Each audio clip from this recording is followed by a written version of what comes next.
హరి ఓం. ప్రపంచమంతటిలోనూ మణిపూస వంటి శ్రీవిల్లిపుత్తూరులో జన్మించినటువంటి గోదాదేవిట. ఏమిటి ఎందుకు అంత మాట వెయ్యడం అంటే, ఆ శ్రీవిల్లిపుత్తూరు ప్రపంచంలో మణి వంటిది అనడానికి ఒక రహస్యం ఉంది. మొట్టమొదట ఈ భూమి అంతా కూడా సముద్రంలో మునిగిపోతుంటే, ఆనాడు రాక్షసులు దీన్ని చాప చుట్టినట్టు చుట్టి పట్టుకుపోతుంటే, వరాహమూర్తి భగవానుడు నీళ్లల్లోకి ప్రవేశించి ఆ రాక్షసుల్ని దునుమాడి తన మూపురమున ధరించి భూమిని పైకెత్తారు. పైకెత్తిన తరువాత భూదేవిని పైకెత్తారు కాబట్టి భూమిని భరించారు కాబట్టి భూమి ఆయనకి భార్య, ఆయన భర్త. అందుకని ఆ భూమిని యథాస్థితిలో ఉంచి తన అవతార సమాప్తి చేసే ముందు భూదేవిని అడిగారు, నీకు ఇంకేమైనా కోరికుందా అని. అడిగితే భూదేవి ఆనాడు ఒక కోరిక కోరింది. స్వామి, నువ్వు ఇవాళ ఏ రూపంలో ఉన్నావో అదే రూపంతో నాతో కొంతకాలము పాటు గడపవలసినది అని అడిగింది. తప్పకుండా అలాగే గడుపుతానని ఆదివరాహమూర్తి అవతారములో ఉన్నప్పుడు భూదేవితో కలిసి దక్షిణ భారతదేశంలో ఇప్పుడు శ్రీవిల్లిపుత్తూర్ అన్న క్షేత్రము ఎక్కడుందో అక్కడ ఉన్న అడవులలో స్వామి భూదేవితో కలిసి తిరుగుతుండేవారట. భగవానుడు ఎక్కడ ఏ రూపంలో ఉన్న యోగులు గుర్తిస్తారు. అందుకని అవతారమును దాల్చి, అంటే అక్కడే ఉన్నాడా, అంతటా ఉన్నవాడు అక్కడ కనబడతాడు. ఇప్పుడు కరెంట్ ఉంది, కరెంటు ఇదంతా కరెంట్ ఉంది, తీగలంతా కరెంట్ ఉంది, కానీ ప్రస్ఫుటంగా ఎక్కడ కనపడుతోంది? ఈ లైట్ లో కనపడుతోంది. అంటే ఈ లైట్ లోనే కరెంట్ ఉందండి, ఆ తీగల్లో కరెంట్ లేదంటే ముట్టుకుంటే తెలుస్తుంది. అందులో ముట్టుకోకూడదు. ఇక్కడ ఇలా దీపం ఉంది కాబట్టి ప్రస్ఫుటంగా తెలుస్తోంది విద్యుత్ ఉందని. అంత మాత్రం చేతి ఇదంతా లేదనే, ఆ వైరంతా ఉంది విద్యుత్తు. అలా ఒక్కొక్క నాడు భగవానుడు ఒక్కొక్క చోట అవతారమూర్తి ప్రస్ఫుటంగా కనపడతాడు. అలా ఆదివరాహమూర్తిగా ఆయన అరణ్యములలో సంచారము చేస్తున్నప్పుడు యోగులందరూ అక్కడికి చేరారు. చేరి వాళ్ళు భూదేవి సహిత ఆదివరాహ స్వామిని చాలా కాలము పాటు సేవ చేశారు. ఇలా ఈ విషయం తెలిసి మునులు, మహర్షులు, ఋషులు, యోగులు అన్ని లోకాల నుంచి అక్కడికి చేరిపోయారు. చేరిపోవడంలో అదొక పెద్ద పట్టణం అయిపోయింది. అదొక పెద్ద పట్టణం అయిపోయిన తర్వాత క్రమక్రమంగా ఆదివరాహమూర్తి యొక్క స్వరూపాన్ని చూసి ఆయన అవతార పరిసమాప్తి చేయవలసినటువంటి సమయం వచ్చింది. అందుకని ఋషుల నోటి వెంట ఒక మాట వచ్చింది, స్వామి నువ్వు ఆదివరాహమూర్తిగా కాకుండా వేరొక స్వరూపంతో కనపడు అని అడిగారు. అడిగితే ఆయన వెంటనే వటపత్రశాయిగా మారారు. మారి ఆ ఆదివరాహమూర్తి యొక్క స్వరూపం ఆ వైకుంఠనాథుడిలోకి చేరిపోయింది. చేరి ఆయన శ్రీవైకుంఠానికి వెళ్ళిపోయారు. భూదేవికి, భూమి యొక్క అధిష్టాన దేవత అయినటువంటి భూదేవి కూడా ఆయన పాదముల దగ్గర కూర్చుని పాదములు ఒత్తుతూ ఉంటుంది. అలా వెళ్లిపోయే ముందు ఒక విచిత్రం జరిగింది. ఋషులందరూ అక్కడ ఉండి భగవానుడున్నాడని యాగాలు చేస్తుంటే వెంటనే అక్కడికి రాక్షసులు వచ్చారు. ఇవి రెండు ఎప్పుడూ చేరుతాయండి భగవానుడున్న చోట. అందుకే భగవానుడికి సూర్యుడు చంద్రుడు కళ్ళు. రాక్షసులు ఉంటారు, భక్తులు ఉంటారు ఒకే చోట. ఆ రాక్షసుల పట్ల సూర్యుడనే కన్నుతో చూస్తుంటాడు తేజోవంతంగా, భక్తుల పట్ల చంద్రుడనే కన్నుతో చూస్తుంటాడు ప్రశాంతంగా. అందుకే గోపికలు పూర్ణచంద్రుడి వంటి ముఖంతో ఉన్నారంటే భగవంతుని యొక్క అనుగ్రహాన్ని పొందారు వాళ్ళు. రాక్షసులు వచ్చి ఆ మహర్షుల్ని వేధిస్తున్నారు, రక్తమాంసాల్ని తెచ్చి యజ్ఞగుండాల్లో పడేస్తున్నారు. ఈ ఋషులందరూ ఆ అరణ్యంలో తిరుగుతున్నటువంటి ఆదివరాహమూర్తి పాదములు పట్టి ప్రార్థించారు, స్వామి నీ అవతార పరిసమాప్తి అయిపోతోంది, ఈ రాక్షసుల్ని దునుమాడమని. ఆయన అన్నారు, ఈ మాత్రం రాక్షసుల్ని దునుమాడడానికి నేను రావలసిన అవసరం లేదు, నా సుదర్శనాన్ని పంపిస్తున్నానన్నారు. వెంటనే చక్రం బయలుదేరి వచ్చింది. వచ్చి అందులో అన్నారు, ఆ వ్యాఖ్యానంలో ఒక విచిత్రమైన మాట రాశారు. అదిట ముందు ఎవరిని చంపిందంటేట ఆ రాక్షసుల యొక్క రథముల చక్రములను పడగొట్టిందిట. ఎందుకంటే మీరు చక్రాలు నేను చక్రాలు ఏమిటే, ఇన్ని చక్రాలు ఉండడానికి వీల్లేదు, ఒక చక్రమే ఉండాలని ముందు చక్రాలు పడగొట్టిందిట. రథాలు పడిపోతే వాళ్ళందరూ కింద పడ్డారట. కొన్ని కోట్ల మంది రాక్షసుల్ని సంహరించేసిందిట చక్రం. సంహరించేస్తే దాని నిండా రక్తం మాంసం అంటుకుపోయి మళ్ళీ స్వామి ధరించడానికి అనుకూలమైన స్థితిని పొందడానికి ఆనాడు ఆదివరాహమూర్తి వరుణుణ్ణి పిలిచారట. పిలిచి ఒకసారి చక్రం కడగాలి, ఇక్కడ ఏదైనా నీటిని ఏర్పాటు చేయమన్నారు. స్వామి సుదర్శనాన్ని కడగడానికి సామాన్యమైనటువంటి నీళ్ళేమిటి, గంగా యమునా సరస్వతుల్ని పిలుస్తున్నానని గంగా యమునా సరస్వతుల్ని పిలిచారట. అదే తిరుముక్కోళ తీర్థము అని శ్రీవిల్లిపుత్తూరులో తీర్థం ఏర్పడింది. అందులో సుదర్శనాన్ని కడిగారు. అందుకని ఆ తీర్థంలో స్నానం చేసినటువంటి వాళ్ళకి ఆధ్యాత్మిక జ్ఞానం వస్తుంది అంటారు. సుదర్శనం అంటే మంచి దర్శనము. సుదర్శనాన్ని కడిగారు కనుక దీనితో చూసేటటువంటి దర్శనం ప్రపంచాన్ని చూస్తుంది. ఇక్కడి నుంచి ఆంతరనేత్రంతో చూసేటటువంటి దర్శనం పరమాత్మని చూపిస్తుంది. అది సుదర్శనం కడగడం. అందుకని ఆ కోనేటిలో స్నానం చేస్తారు. సరే, ఆదివరాహమూర్తి తిరిగి వైకుంఠనాథుడిగా వెళ్ళిపోయారు. ఇక్కడ శేషసాయిగా ఆయన అంశ ఉండిపోయింది. అదే మున్నూరు దేవాలయం అని కృష్ణమూర్తి గుడి ఉండిపోయింది శ్రీవిల్లిపుత్తూరులో. అప్పటికి దాని పేరు శ్రీవిల్లిపుత్తూరు కాదు. వెళ్ళిపోయి ఉండగా ఒకనాడు భూదేవి ఆయన పాదములొత్తుతూ ఎందుకో ఒక ప్రశ్న వేసింది. స్వామి, మీకు అనేక రకములైనటువంటి కైంకర్యములు జరుగుతుంటాయి కదా, పుష్పార్చన చేస్తారు, తులసితో అర్చన చేస్తారు, అభిషేకం చేస్తారు. అసలు ఈ అర్చనలన్నింటిలో మీకు ప్రీతిపాత్రమైన అర్చన ఏది అని అడిగింది. అడిగినది భూదేవి అడిగింది కనుక ఆయన అన్నారు, నాకు పుష్పార్చన ప్రీతి అన్నారు. పుష్పాలు ఎక్కడి నుంచి రావాలి? భూమిలోంచి రావాలి. అందుకని అడిగిన వాళ్ళని ప్రీతి చెందించడం ఆయన యొక్క కోరిక. అందుకని పుష్పములంటే నాకు ప్రీతి అన్నారు. పుష్పార్చన చేత ప్రీతి చెందుతానన్నారు. అసలు ఆయన అడిగిన పుష్పాలు బాహ్య పుష్పాలు కావు. అహింస ప్రథమం పుష్పం, పుష్పమింద్రియ నిగ్రహ, సర్వభూత దయా పుష్పం, క్షమా పుష్పం, విశేషత జ్ఞాన పుష్పం, ధ్యాన పుష్పం, తప పుష్పం తు సత్తమం, సత్యమష్ట విధం పుష్పం, విష్ణో ప్రీతికరం భవేత్ అని ఆ పుష్పాలు. అందుకని ఆ పుష్పార్చన ఇష్టం అన్నారు. అయితే నేను పుష్పార్చన చెయ్యాలనుంది కొంతకాలం, మీకు ఎక్కడ జన్మించనని అడిగింది. అడిగితే, నువ్వు కడుపున పుట్టవలసిన అవసరం లేదు, నాకు పుష్పార్చన చెయ్యడానికి పుడతానని అడుగుతున్నావు కనుక మన గరుక్మంతుని యొక్క అంశలో భట్టనాథులని ఒకరు జన్మిస్తారు, వారికి అయోనిజవై తులసి వనంలో నువ్వు దొరుకుదువుగానివి అని అభయం ఇచ్చారు. సరే, ఈలోగా ఆదివరాహమూర్తి యొక్క అవతారము పరిసమాప్తి కాగానే అక్కడున్న మహర్షులు ఋషులు అందరూ వెళ్ళిపోయారు. వెళ్ళిపోతే మళ్ళీ అది అడవి కింద ఉండిపోయింది. ఆ అడవిలో చిన్న కుగ్రామం ఒకటి ఏర్పడింది. దాని పేరు పుత్తూరు అని పిలిచేవారు. అక్కడ కండువు అనబడేటటువంటి పేరు కలిగినటువంటి వాడు, విల్లి అని పేరు కలిగినటువంటి వాడు, ఇద్దరు ఆటవికులు సోదరులు ఉండేవారు. వాళ్ళిద్దరూ రోజు జంతువుల్ని వేటాడి ఆ మాంసం తెచ్చుకు తినేవారు. వాళ్ళిద్దరూ ఒక రోజున ఒక పులిని వేటాడడానికని బయలుదేరారు. ఆ పులి పరిగెత్తింది ఒక గుహవేపు. అటువేపుగా ఈ విల్లి అన్నవాడు పరిగెత్తాడు, కండు అన్నవాడు పరిగెత్తాడు. ఈ వెళ్ళినటువంటి పులి మీద ఆ కండు అన్నవాడు బాణం వేశాడు. దెబ్బతిన్న పులి ఎటో నక్కింది. దానికోసం విల్లి వెతుకుతున్నాడు, కండువు వెతుకుతున్నాడు. ఆ దెబ్బతిన్న పులి పొంచి ఉండి ఒక్కసారి కండువు మీద పడి వాడి మెడ కొరికి చంపేసింది. చంపి గుహలోకి పారిపోయింది. ఈ విల్లి ఆ చనిపోయినటువంటి కండువు శరీరం మీద పడి ఏడుస్తున్నాడు, అయ్యో నువ్వు పులి చేతిలో మరణించావని. అక్కడే ఉంది ఆలయం, అందులో ఉన్నారు స్వామి. వీడి ఏడుపు విని బాధ చెంది ఆయన బయటికి వచ్చారు. ఒక ముసలి బ్రాహ్మణ రూపంలో వచ్చి, ఏమయ్యా నీ తమ్ముడి గురించి అంత విలపిస్తున్నావు, నీ తమ్ముణ్ణి బ్రతికిస్తాను, ఈ ఆలయం ఒక చిన్న గుడి కడతావా అని అడిగారు. అంటే భగవానుడు రాబోయేటటువంటి విషయాల్ని ఉద్ధరించడానికి ఇప్పటి నుంచే ఆయనకు ఒక ప్రణాళిక ఉంటుంది. అందుకని గుడి కడతావా అన్నారు. అంటే ఆయన అన్నాడు, తొందరలో అలాగే కడతాను, కానీ ముందు నా తమ్ముణ్ణి బతికిస్తే కడతానన్నాడు. నువ్వు కట్టు, తమ్ముణ్ణి బతికిస్తానన్నారు. కాదు, ముందు తమ్ముణ్ణి బతికించు, నేను కడతానన్నారు. సంకల్పం చేస్తే ఎంతసేపు అండి? ఆ పిల్లాడు ఆయన బతికాడు. ఇప్పుడు గుడి కట్టన్నారు. అప్పుడు అన్నాడు, అయ్యో మా తమ్ముడి కోసం అన్నాను కానీ గుడి కట్టడానికి డబ్బులు ఉండాలి, వేటగాడిని నా దగ్గర డబ్బు ఎక్కడుంది అన్నాడు. ఆయన అన్నారు, గుహలో పులి దూరింది కదా, లోపలికి వెళ్ళి పులిని చంపు, ఆ గుహలో నిధులున్నాయి, ఆ నిధి పట్టుకొచ్చి గుడి కట్టన్నారు. అంటే ఈ విల్లి అనేటటువంటి వాడు ఆ గుహలో దూరి పులిని చంపి నిధిని తెచ్చి గుడి కట్టాడు. అది పుత్తూరు అనబడేటటువంటి కుగ్రామం విల్లి అనేటటువంటి వాడి చేత దేవాలయ నిర్మాణం భగవంతుని పనుకున జరిగింది కాబట్టి విల్లిపుత్తూరైంది. ఆ విల్లిపుత్తూరుకి గరుడుని యొక్క అంశలో భట్టనాథులు వచ్చారు. ఆ భట్టనాథులే పెరియాళ్వార్. ఆ పెరియాళ్వార్ ఒకనాడు పుష్పవాటిక పెంచుతుండగా తులసివనంలో భూదేవి యొక్క అంశలో ఆ గోదాదేవి ఆవిర్భవించింది. ఆవిర్భవిస్తే ఆ పిల్లని చూశారు ఆయన. అయ్యో చిన్న పిల్ల ఈ పొదలో దొరికింది అని ఆయనకి ఏది పూల మొక్కలలో దొరికినా అది కూడా పువ్వే. అందుకని పట్టుకెళ్లి కృష్ణుడు గుళ్ళో పెట్టేశారు. పెట్టేస్తే అశరీరవాణి పలికింది. పైగా అక్కడున్న భక్తులలో ఒకరి మీదకి ఆవహించి ఆనాడు శ్రీ మహావిష్ణువు మాట్లాడారు. నా అనుగ్రహవశం చేత అయోనిజగా జన్మించింది ఆవిడ భూదేవి అంశ, కన్న తండ్రిలా నువ్వు పాలించన్నాడు.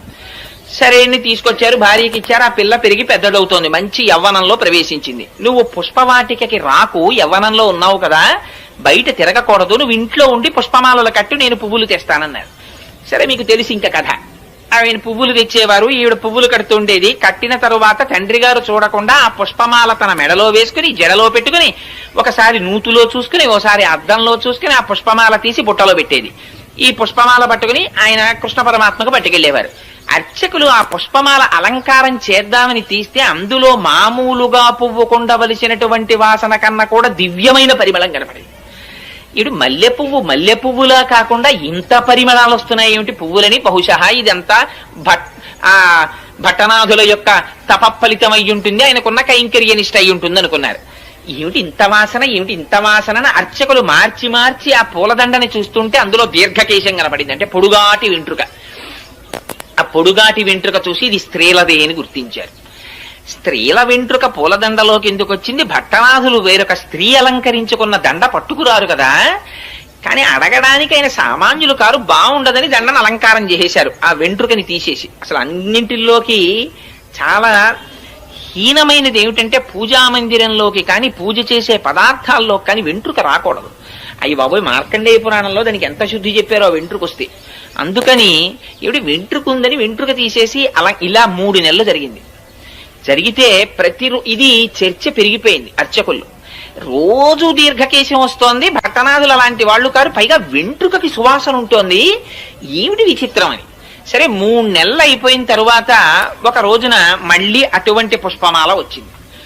వచ్చేటప్పటికి వాళ్ళు ఇంకా ఉండబట్టలేక భట్టనాథుల్ని పిలిచి అడిగారు, ఇలా 3 నెలల నుంచి వస్తున్నాయి పూలదండలు, నిజం చెప్పండి, ప్రతిరోజు వెంట్రుకలు ఉంటున్నాయి, ఎవరు అలంకరించి తెస్తున్నారని.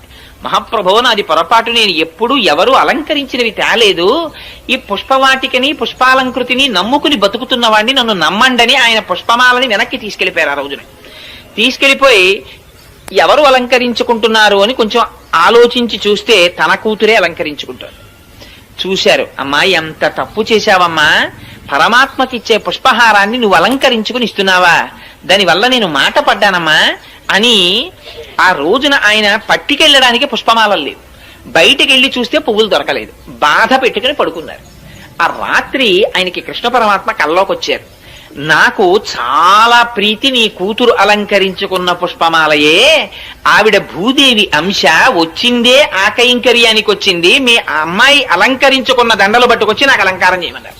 అంటే భట్టనాథులు అన్నారు, ఈ మాట నాకు చెప్తే సరిపోతుందా, అర్చకులకు కూడా చెప్పండి అన్నారు. అంటే ఆయన మళ్ళీ అర్చకులకి అశరీరవాణిగా పలికి వినిపించారు. అప్పటి నుంచి అందుకని మాలని ధరించి ముక్త విడిచిపెట్టి ఇచ్చినది కాబట్టి ఆవిడికి ఆముక్త మాల్యద అని పేరొచ్చింది. ఆ పుష్పహారాన్ని పట్టుకొచ్చి స్వామికి అలంకారం చేసేవారు. సరే కొన్నాళ్లు పోయిన తరువాత భట్టనాథులు అడిగారు, అనగా పెరియాళ్వార్ విష్ణు చిత్తులు, అమ్మా నీకు యవ్వనం వచ్చింది కదా, వివాహం చెయ్యాలి కదా, ఎవరిని వివాహం చేసుకుంటావు అని అడిగారు. అడిగితే ఆవిడంది, తాను వేసుకున్నటువంటి మాలని మార్చి వేసుకునేటటువంటి అధికారం భార్యాభర్తలకే కదా ఉంది. మనం ఒక పని చేస్తుంటాం సాధారణంగా, వివాహంలో కానీ ఎందులోనన్నా దండలు వేయించే సాంప్రదాయం ఉంటుంది. అందులో సాధారణంగా ఇద్దరికి చెరుకో దండ ఇచ్చి ఆ దండలు వాళ్ళ మెళ్ళో వీళ్ళ మెళ్ళో వేయిస్తారు. అది కాదు అసలు. భార్యాభర్తల సంబంధం అంటే ఏమిటంటే, భర్త చేతితో దండ పట్టుకుని భార్య మెడలో వేస్తాడు, భార్య చేతితో దండ పట్టుకుని భర్త మెడలో వేస్తుంది. వేసిన తరువాత భార్య తన మెడలో దండ తీసి భర్త మెడలో వేస్తుంది, భర్త తన మెడలో దండ తీసి భార్య మెడలో వేస్తాడు. అలా పక్క పక్కన కూర్చుని దండలు మార్చుకుంటే వాళ్ళు భార్యాభర్తలని గుర్తు. అలా నేను ధరించిన మాల తీసి ఇస్తే ఆయన వేసుకున్నాడు, అందుకని ఆయనే పతి. అందుకని ఇంకా వేరుగా చెప్పక్కర్లేదు. అందుకని నేను శ్రీ మహావిష్ణువుని వివాహం చేసుకుంటాను. అమ్మో, ఎంత గొప్ప కోరిక కోరావమ్మా, శ్రీ మహావిష్ణువుని వివాహం చేసుకుంటావా? కానీ మరి శ్రీ మహావిష్ణువు అంటే చాలా మూర్తులుగా ఉన్నారు, ఇందులో నువ్వే మూర్తిని చేసుకుంటావన్నారు ఆయన. అంటే ఆవిడంది, ఎన్ని రకాలుగా ఉంటాడు అంటే నాన్నగారు చెప్పండి అంది. అంటే ఆయన ఏదో 105 దివ్య దేశాల్లో శ్రీ మహావిష్ణువు ఎలా ఉంటారో ఆ మూర్తులన్నీ వర్ణించారట. వర్ణిస్తే అందుట నాన్నగారు వింటుంటే ఒక్కొక్క శ్లోకం మీరు ఒక్కొక్క క్షేత్రంలో ఉన్న మూర్తుల గురించి చెప్తున్నారు, ఇవన్నీ వింటుంటే అబ్బో ఏ మూర్తికి ఆ మూర్తి గొప్ప అనిపిస్తోంది. అలా ఏం తెలుస్తుందండి వింటే? అబ్బా అమ్మాయి తెల్లగా ఉంటాడమ్మా, అమెరికాలో ఉంటాడమ్మా, బూట్లు వేసుకుంటాడమ్మా, కోట్ వేసుకుంటాడమ్మా, పుట్టుమచ్చ ఉండదమ్మా మొహం మీద, చంద్రబింబమమ్మా, బలానా కుటుంబరావు గారు అబ్బాయి, బలానా కోటేశ్వరరావు అబ్బాయి ఇలాగమ్మా అని చెప్తుంటే అందరి పెళ్లి కొడుకులు ఎలా ఉన్నారో ఒకసారి పిలవండి చూస్తానంది ఆవిడ. అంటే అందుకనిట ఆయన పెరియాళ్వారని పిలిచింది. ఆయన అక్కడ కూర్చుని పర్ణశాలలో ఒక్కొక్క శ్లోకం చదివారట 105 క్షేత్రాల్లో ఉన్న స్వాముల్ని. వాళ్ళందరూ వచ్చి అక్కడ నిలబడ్డారు. ఇది ఆయన శక్తి. 105 మూర్తుల్ని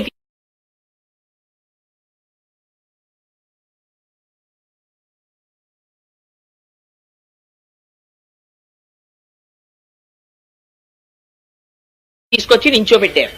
నించోబెట్టి నీకు ఎవరిని చేసుకుంటావమ్మా అని అడిగారు. అడిగితే శ్రీరంగంలో ఉన్న రంగనాథుడు ఆవిడికి బాగా నచ్చాడు. ఈయన్ని చేసుకుంటాను నాన్నగారు అందుక. అంటే మిగిలిన వాళ్ళని ఏమనుకోకండి స్వామి, మా అమ్మాయి ఈయన్ని మెచ్చుకుందంటే, అయ్యో ప్రతిబింబంలాగా నేనే కదయా 105 మూర్తులుగా ఉన్నది, ఏకస్వమేవ బహుధా భవభాసిలోకే, ఆయనే కదా ఉన్న ఒక్క ఆత్మేగా ఇన్ని రకాలుగా కనపడాలి అని ఆ స్వామి రంగనాథుడు చేసుకుంటానన్నారు. మిగిలిన వాళ్ళందరూ వెళ్ళిపోయారు, మిగిలిన మూర్తులు. పాపం ఈ రంగనాథుడిని చేసుకుంటానని ఆవిడ మురిసిపోతోంది. అదిగో వ్యాఖ్యానంలో రాశారు, ఆ స్వామి ఒకనాటి రాత్రి గోదాదేవి దగ్గరికి వచ్చి ఆవిడతో భోగం అనుభవించారు. అంటే ఆవిడ బ్రహ్మానందమును అనుభవించింది. ఆనాడు ఆండాళ్ తల్లికి వరం ఇచ్చారట, నువ్వు ఏ పరమాత్మని కోరి ఇంత తపస్సు చేశావో అటువంటి నిన్ను నేను ఆనందాన్ని పొందినటువంటి రోజు, నువ్వు బ్రహ్మానందమును పొందిన రోజు కనుక, భోగం అనుభవించిన రోజు కనుక ఇది ఉత్తరోత్తర భోగి అని పిలవబడుతుంది అని చెప్పారట. అందుకని భోగి పండగ. అందుకని అదిగో ఆ భోగం అనుభవించి స్వామి వెళ్ళిపోయారు. చాలా కాలం అయిపోయింది, ఆయన రాలేదు. ఈవిడ బెంగ పెట్టేసుకుంటోంది, అవతల కళ్యాణం జరగలేదు. ఎలాగా అని బెంగ పెట్టుకుని ఉండిపోయి ఈవిడ చాలా విరహతాపమును అనుభవిస్తూ ఆఖరికి విశేషమైనటువంటి వృత్తాంతం రాశారు. ఓ పరిచారికని పంపించేటప్పటికి శ్రీరంగంలో శృంగార మండపంలో వసంతం ఆడుతున్నాడు ఆయన రంగనాథుడు. అప్పుడు ఈవిడ తన యొక్క భక్తి ప్రపత్తుల చేత యోగ మార్గంలో వెళ్ళింది ఆయన దగ్గరికి. వెళ్ళి, స్వామి నీ గురించి ఆండాళ్ తల్లి అలమటించిపోతోంది, రావలసింది అంటే తన మెడలో పుష్పహారాన్ని చేతి ఉంగరాన్ని ఇచ్చి పంపించారు స్వామి. ఆ ఇచ్చిన తరువాత కొంతకాలం అయిన తర్వాత తన దగ్గర ఉన్నటువంటి అర్చకులకి, ఆలయ అధికారులకి స్వప్నంలో కనపడి చెప్పారు. ఇవి జరుగుతుంటాయండి యథార్థంగా. అన్నవరం సత్యనారాయణ స్వామి వారు వెలిసే ముందు అనువంశిక ధర్మకర్తకి ఆయన స్నేహితుడు ప్రకాశరావు గారికి ఒకే రోజు రాత్రి కల్లోకి వచ్చి చెప్పారు, నేను అంకోల వృక్షం కింద ఉన్నాను, నన్ను పైకి తీసి ప్రతిష్ఠ చెయ్యండి అని. ఎప్పుడో కాదు, ఈ మధ్య అప్పుడే అన్నవరంలో ప్రతిష్ఠ జరిగింది. అందుకని అలా కలలో కనపడి చెప్తే ఆలయ అధికారులకి ఏమని చెప్పారంటే, మీరు నా కోసం వజ్రవైఢూర్య సహితమైనటువంటి పల్లకీని ఎలా పంపిస్తారో అలా గోదాదేవికి పంపించండి. పంపిస్తే ఆవిడ పల్లకీ ఎక్కి వస్తుంది. వచ్చిన తరువాత నేను ఆవిడ్ని కళ్యాణం చేసుకుంటానని చెప్పారు. అలా కళ్యాణం చేసుకుంటానని రంగనాథుడు పలికినటువంటి మాట మేరకి పల్లకిని, ఆ ఛత్రాన్ని, చామరాన్ని అన్నిటినీ తీసుకుని విష్ణుచిత్తుడి ఇంటికి వెళ్ళారు. వెడితే విష్ణుచిత్తుల వారు ఆ రాజుగారికి కబురు చేశారు. అంతకుముందు పరతత్వ నిర్ణయంలో రాజ్యసభలో పాల్గొన్నారు కనుక రాజు తన పరివారం అంతటితో వచ్చాడు. పెద్ద వేడుక కింద ఊరిరిగింపు ఒకటి బయలుదేరి శ్రీరంగం చేరుకున్నారు. చేరుకున్న తర్వాత ఉత్సవమూర్తితో కలిపి అమ్మవారికి వివాహం చేశారు. చేసిన తరువాతట స్పష్టంగా రాశారు. 4 వ్యాఖ్యానాలు ఉన్నాయి గోదాదేవి కళ్యాణం గురించి. 4గింటిల్లో అన్నింటిలో ఆవిడ అంతర్ధానం అయినట్టు రాశారు. కానీ నమ్మాళ్ళవారి దగ్గరికి వెళ్ళినట్టు ఒక చోట 4గింటిలో 4 రకాలు ఈ వివాహం జరిగింది. అందులో పెద్దలు చాలా మంది అంగీకరించినటువంటిది. అందులో వైష్ణవులలో పెద్ద పెద్ద పండితులు సాధికారికంగా అంగీకరించి రాసిన వ్యాఖ్యానాన్ని మాత్రమే నేను విజ్ఞాపన చేస్తున్నాను. అందుకని ఆ తల్లికి ఉత్సవమూర్తితో వివాహం జరిగిన తర్వాత, ఉత్సవమూర్తి అంటే ఒక చోట ఉండదు కదా, మూల విరాట్ లాగా ఉత్సవమూర్తి బయటికి వస్తారు ఊరేగింపుకి. మూల విరాట్ ఎప్పుడు ఆలయంలో ఉంటారు. అందుకని ఆ ఉత్సవమూర్తి తరువాత సేవకి వెళ్ళిపోయారు. అంటే పొద్దున్నే తిరుమలలో చూడండి కళ్యాణానికి వస్తాయి మూర్తులు. కళ్యాణానికి ఏమిటి, సోమవారం అయితే ఏదో ఒక అర్చన ఉంటుంది, దానికి వస్తారు. మంగళవారం అయితే ఒక సేవ, బుధవారం అయితే సహస్రకలశాభిషేకం, గురువారం అయితే తిరుప్పావడ, శుక్రవారం అయితే పూరాభిషేకం, ఇలా రకరకాలు నిత్య కళ్యాణోత్సవానికి వస్తాయి. ముందు వచ్చి కళ్యాణం జరిగిపోతుంది. కళ్యాణం అయిపోయిన తర్వాత ఊంజల్ సేవకి అద్దాల మండపంలో కెడతాయి. ఊంజల్ సేవ అయిపోయిన తర్వాత రంగనాయకుల మండపంలో వసంతోత్సవానికి వస్తాయి.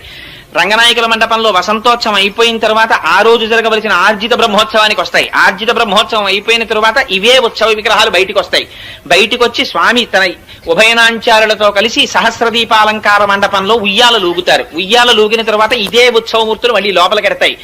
ఇంతగా ఆ ఉత్సవమూర్తులు తిరుగుతాయి. మూల విరాట్ లోపల ఉండిపోతారు. ఆవిడ అనుకుందిట, ఏమిటి ఉత్సవమూర్తి ఇలా తిరుగుతున్నారు, ఎప్పుడూ కదలకుండా నాతో కలిసి ఉండిపోయే మూర్తి నాకు కావాలని తండ్రి గారితో కలిసి ప్రదక్షిణం చేసి మూల విరాట్ దగ్గరికి వెళ్లి తన చేతితో నీరాజనమిచ్చి శేషపాన్పున ఎక్కి రంగనాథుడి దగ్గర పాదముల దగ్గర కూర్చుని అంతర్ధానం అయిపోయింది ఆవిడ. అలా రంగనాథుణ్ణి అందరూ చూస్తుండగా పొందింది. 30 పాశురములను విజ్ఞాపన చేసి ప్రతిరోజు పాశురాన్ని ఒక పూజ కింద చేసేది ఆవిడ. పార్వతీదేవిని అర్చించిన తరువాత ఆ పాశురాల్ని చదివినట్టుగా వ్యాఖ్యానాల్లో రాశారు. ఎందుచేత అంటే కాత్యాయని వ్రతాన్ని గురించి విన్న తరువాత తిరుప్పావై చేసింది గోదాదేవి.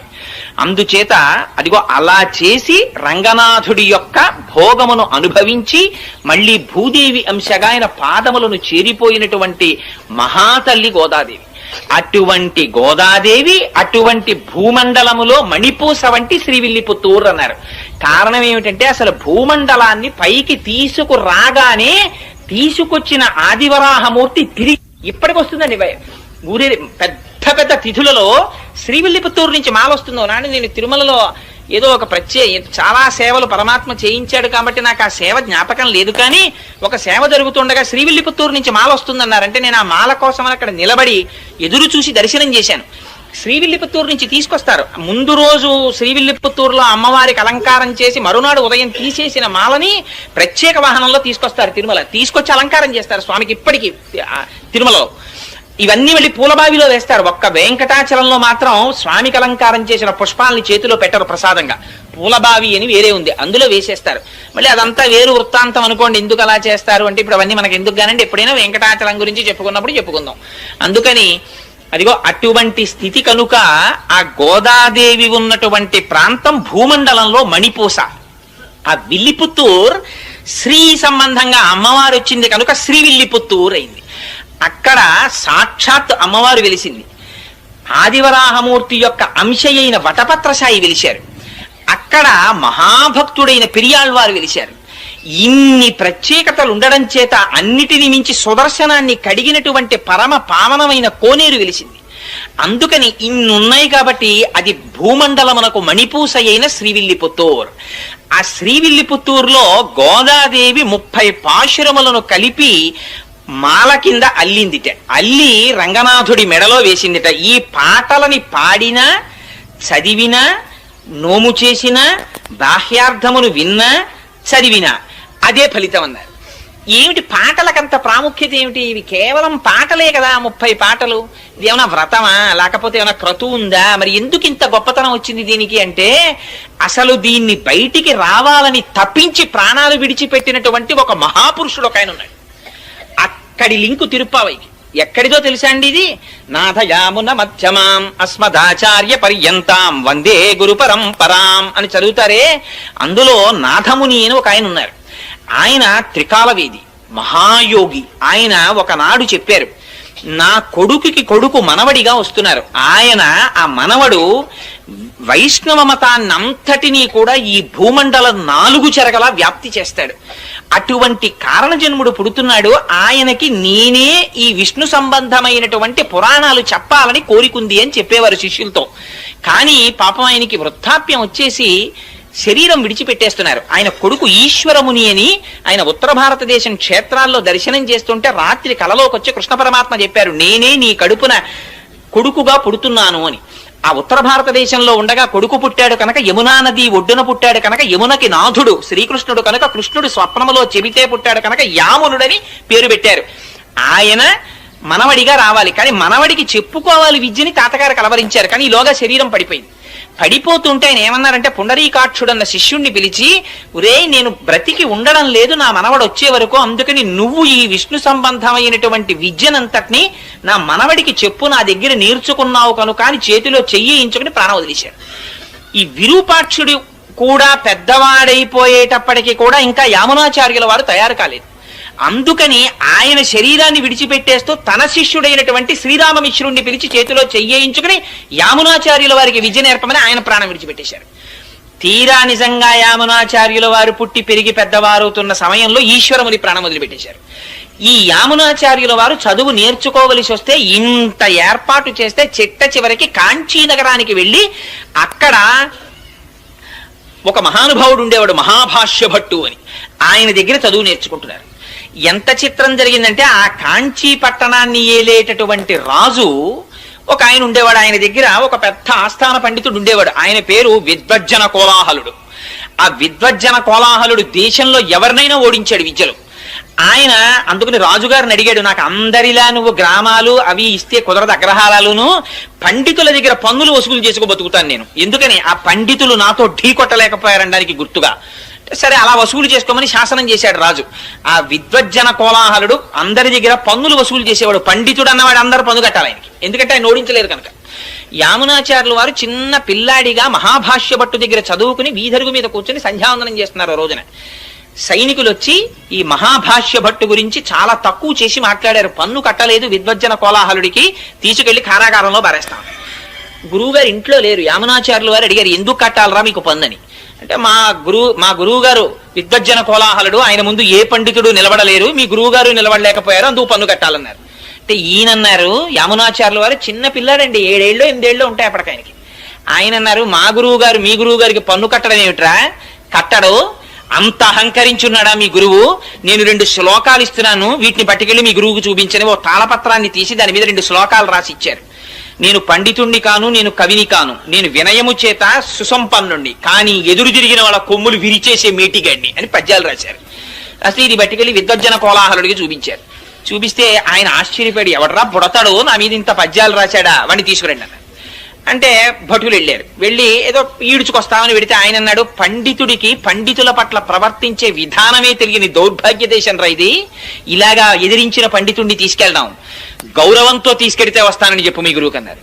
ఏమిటో చిన్న పిల్లాడేమిటి ఇలా మాట్లాడడం ఏమిటని పల్లకి పంపించారు రాజుగారు. ఎక్కించి వస్తున్నారు. రాత్రి రాజుగారు రాణిగారితో కలిసి పడుకుని మాట అన్నారట, ఎంత చిత్రమో చూసావా, ఇన్నాళ్ల నుంచి విద్వజ్జన కోలాహలుణ్ణి ఎదిరించిన వాడు లేడు, ఇన్నాళ్లకు బుడతడు ఎదిరిస్తున్నాడు.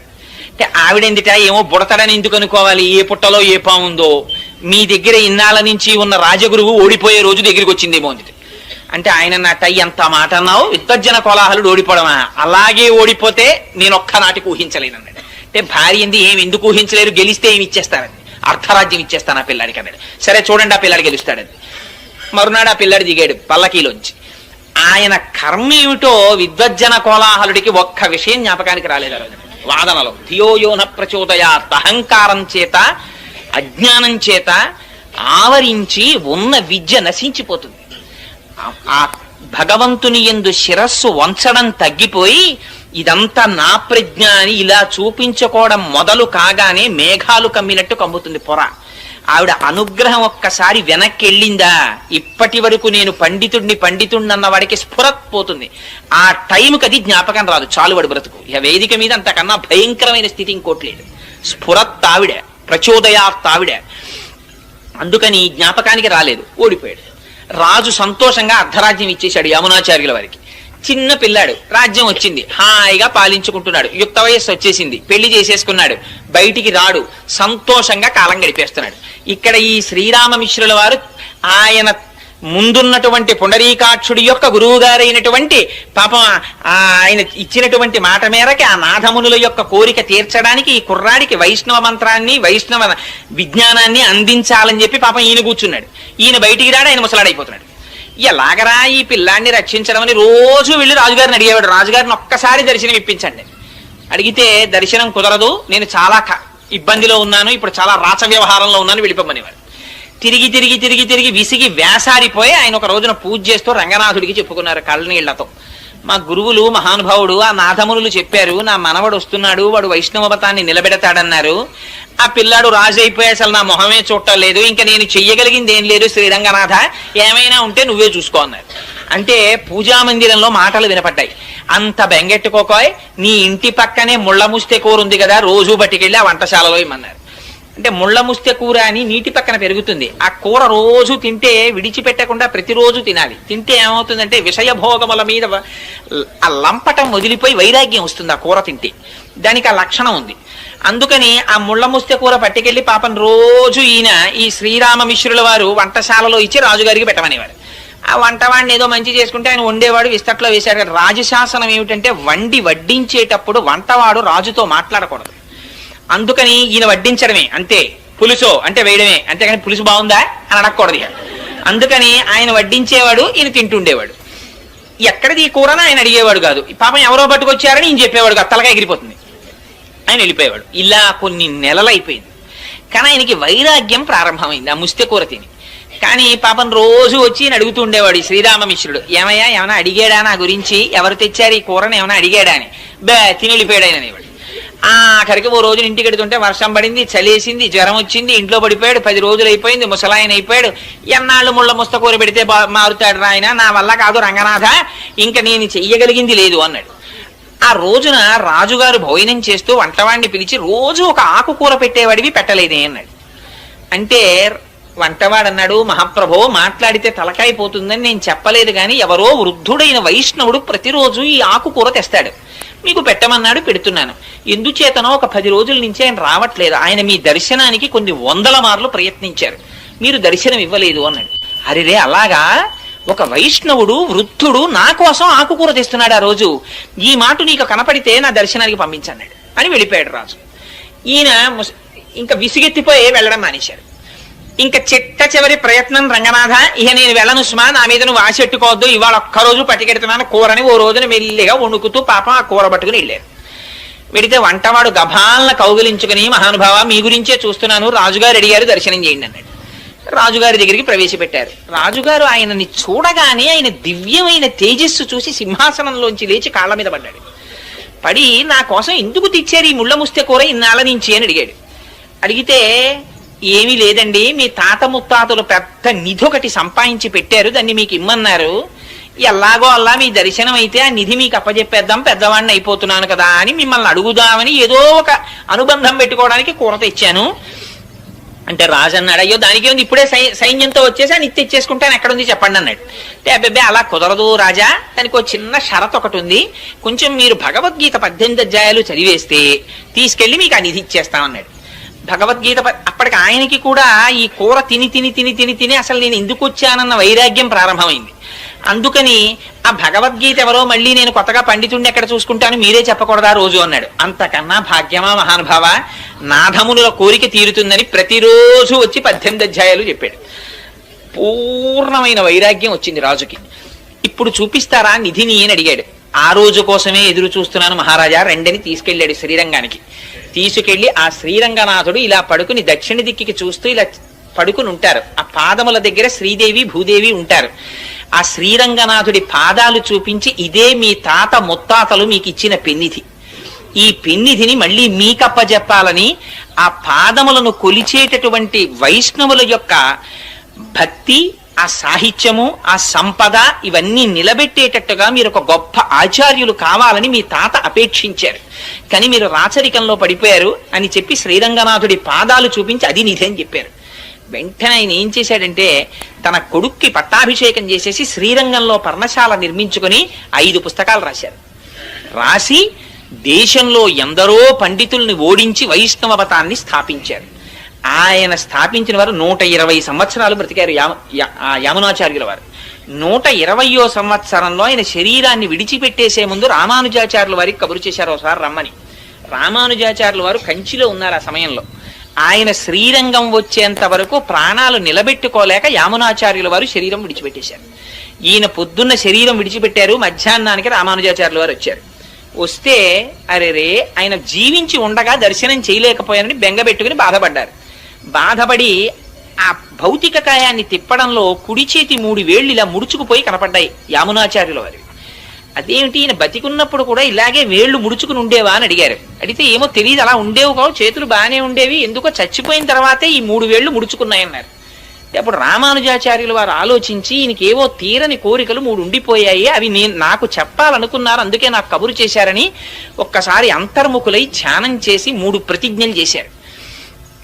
బ్రహ్మసూత్రాలకి వైష్ణవ తత్వంగా నేను భాష్యం రాస్తాను, అది మీకు తీరని కోరికగా ఉండిపోయింది కాబట్టి నేను ఆ కోరిక తీరుస్తానన్నారు. ముడుచుకుపోయిన వేళ్లలో ఒక వేలు పైకి తెరుచుకుంది. అందుకని రామానుజులు శ్రీభాష్యం రాశారు. 2వ కోరిక, ఇంతకు పూర్వం ఆళ్వారులు గోదాదేవి వంటి వారు వ్రాసి పాడినటువంటి పాటలు జనసామాన్యంలో ప్రచారంలో లేవు. వాటిని నేను ప్రయత్నపూర్వకంగా ప్రచారం చేసి ఆ పాటలకి ఆ వ్రతాలకి ఒక స్థాయిని కల్పిస్తానని ప్రతిజ్ఞ చేశారు. రెండో వేలు తెరుచుకుంది. మళ్ళీ మీకులా బెంగ పెట్టుకుని విడిచిపెట్టకుండా ఈ పీఠానికి నేను ఉండగానే సమర్థుడైనటువంటి ఉత్తరాధికారిని నియమిస్తానని ప్రతిజ్ఞ చేశారు. మూడో వేలు తెరుచుకుంది. అందుకని ఆయన ఉండగానే పరాశర భట్టర్లను తీసుకొచ్చి ఉత్తరాధికారిగా నియమించారు. అదిగో రామానుజాచార్యుల వారు చేసినటువంటి ప్రతిజ్ఞని నిలబెట్టుకోవడానికి ఆనాడు గోదాదేవి చేసినటువంటి వ్రతానికి ప్రాచుర్యం కల్పించారు. కల్పించి అది యామునాచార్యుల వారికి ఉండిపోయిన కోరిక, అది శ్రీ మహావిష్ణువు యొక్క సంకల్పం. ఇటువంటి వ్రతం కలియుగంలో అందరికీ అందాలి అని. అందుకని అదిగో అందుచేత ఫలస్థుతి పాశురం దగ్గరికి వచ్చేటప్పటికి అంత చిత్రమైన మాట మాట్లాడారు. భూమండలంలో మణిపూస వంటి శ్రీవిల్లిపుత్తూరులో జన్మించినటువంటి నిత్యము తులసిమాలలు ధరించేటటువంటి భట్టనాథులట. నిత్యం తులసిమాలలు ధరించేటటువంటి వారు అంటే శ్రీ మహావిష్ణువు యొక్క నాభికమలంలోంచి బ్రహ్మగారు ఆవిర్భవించారు. బ్రహ్మగారు ఆవిర్భవించినటువంటి మొట్టమొదటి తామర పువ్వు శ్రీ మహావిష్ణువు యొక్క నాభిలోంచి వచ్చింది. ఆ తామర పువ్వు యొక్క మూలము అంటే ఆ గింజ శ్రీ నారాయణుడు. అందుకని నారాయణ స్వరూపంగా మెడలో తులసిమాలలు వేసుకుంటారు. అంతటి మహాభక్తుడైనటువంటి విష్ణు చిత్తుల యొక్క కుమార్తెగా వచ్చిన గోదాదేవి అనడంలో ఆ శ్రీవిల్లిపుత్తూరుని, ఆ గోదాదేవిని, ఆ భూదేవిని, ఆ ఆదివరాహమూర్తిని, యామునాచార్యుల్ని, రామానుజుల్ని, వారి కోరికని ఇన్నింటిని జ్ఞాపకం చేస్తున్నారు. అందుకొని వచ్చినటువంటి ఈ తిరుప్పావైని ఈ 30 పాశురములను కేవలముగా చదివినా అందరికీ ఆ భాష అర్థం కాదు కదండి. అందుకని అర్థం కాకుండా చదివినా, లేదు అర్థముతో ఆ వ్రతమును అనుసంధానము చేసినా, లేక కేవలము పైన ఉండేటటువంటి దాని అర్థాన్ని తెలుసుకోవడానికి ఆ వ్యాఖ్యానాన్ని చదివినా, విన్నా, చెప్పినా, ఆనాడు గోదాదేవి ఎటువంటి ఫలితాన్ని పొందిందో, ఎటువంటి ఫలితాన్ని పొందింది? శ్రీరంగనాథుడిలో ఐక్యాన్ని పొందింది. గోపికలు ఎటువంటి ఫలితాన్ని పొందారో వాళ్ళు ఎటువంటి ఫలితాన్ని పొందారు? పరమేశ్వరుని నుంచి విడివడవలసినటువంటి అవసరము లేని నిత్య సంశ్లేషాన్ని అనుభవించారు.